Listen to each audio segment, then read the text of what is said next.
xin na reng nei lo hi chuan tu reng reng nei lo hi min man ve du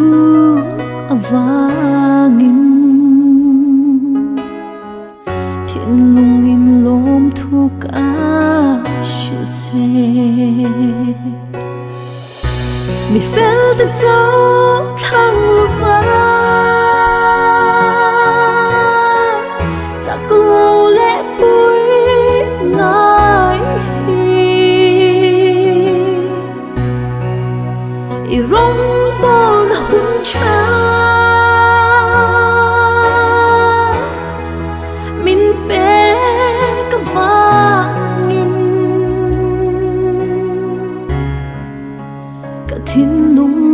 lo min a tui ral so ta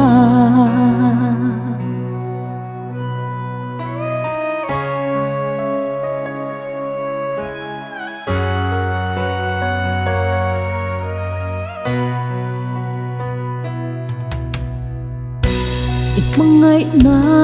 thuk sia hi lalpa ka chia thiam phak lo amakin a varo pui e nung tlag lo keim pom mai hi mi fel the dog thang lufa sak lo le bui ngai i rong bon hun cha min pe ka vangin ka thin lung lo min a tui ral so ta